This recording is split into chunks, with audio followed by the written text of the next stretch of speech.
Unfortunately, someone's going to have to do some marketing because we're out of supplies. We have enough to get us through lunchtime, but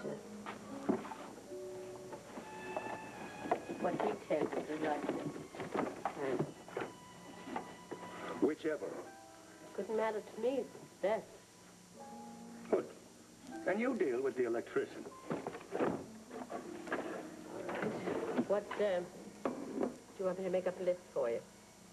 I'm perfectly capable of making up a list. I never suggested that you weren't, John. Morning.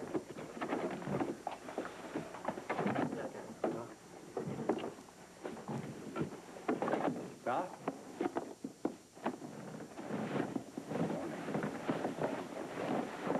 Doc, listen, could you just spare me a second? Could we have a little communication between us? Is that all right? Well, I think it's pretty clear. We know where each other stand. Yeah. Some of us stand on one side, some of us stand on the other. I just kind of lose track of who's standing where, that's all. Is that a fact? Listen, Doc. Patrick and I would like to call a family conference. Oh, that's really? all right? Well, I don't feel much like a family conference. Although I tell you, I lay away most of last night thinking about a family. What it is, what it should be. Honey, I thought I had it pegged all these years.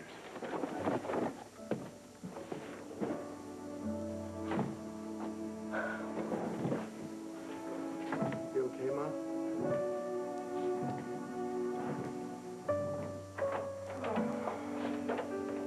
I am exhausted. I am impressed. I mean, are we ever going to find an apartment? I don't know. We're just going to have to get lucky, that's all. Luck into a rent-controlled building or something. But it's so cold and it's so slushy outside, and we've already looked at 5 inappropriate apartments in the last 2 hours. Oh, so you weren't pleased with the one with the wall-to-wall mirrors? Well, it was all right. It just got a little redundant when they put the mirrors on the ceiling. Look, we are going to find a place, even in this big, bad city. I mean, if I don't find one soon, Emily is going to kick me out. How's she doing? Well, she's seeing Jillian this afternoon. Hopefully Jill will have something good to report. Well, I certainly hope I can be of some help to you and Emily. She was absolutely distraught the last time I saw her. Well, we certainly appreciate your generosity under the circumstances. You mean the circumstances of his murder, or the fact that she had a prolonged relationship with my husband? I was absolutely furious with both of them, and wild with jealousy at first. And now? She loved him. She made him happy. She gave him something that I apparently couldn't. And now, I feel sorry for her. Somehow I just don't buy that.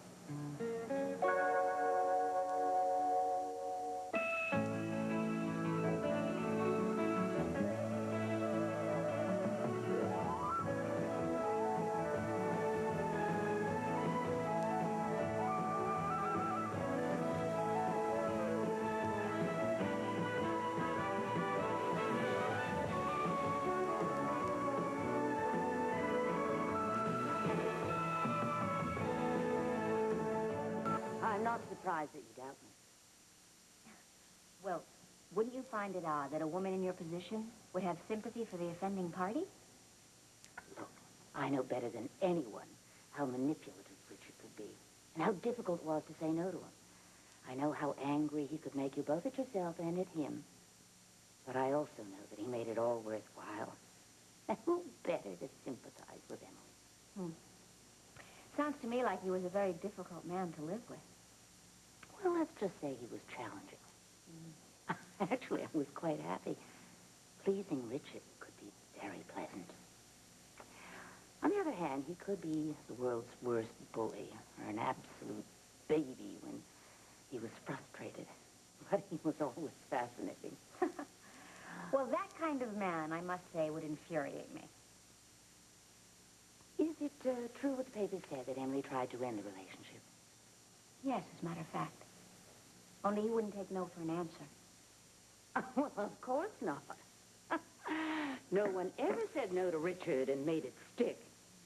Oh, I don't envy Emily one little bit. I probably would have shot him myself if... Oh, dear. Well, that's not quite the right thing to say to Emily's lawyer, is it? Sorry. But I do understand your frustration. I never said that she was frustrated. Oh, come on. That relationship must have been terribly limiting for her.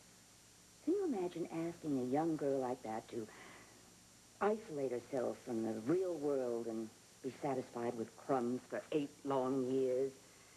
Of course, she did have him occasionally as a lover, but... Oh, dear. Well, that's what you wanted to hear, isn't it? I find out as much as I can about Richard, but certainly not at your expense. Sorry. We've been so successfully civilized up until now, haven't we? What would you like to know about him, really? The marriage. If you're willing to talk to me about it. Well, it was better than many of that duration. Romance came and went, but that's to be expected.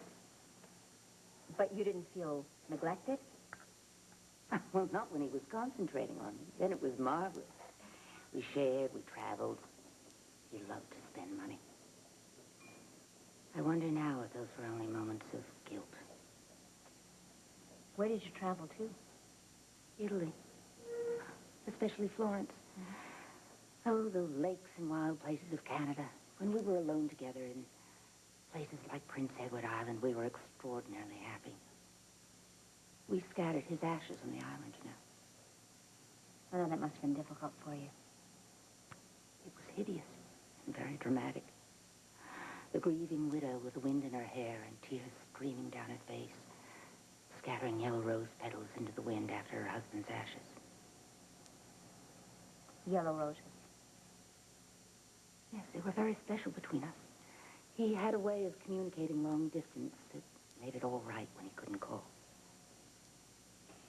Mrs. Rowan, when did you find out about this love affair?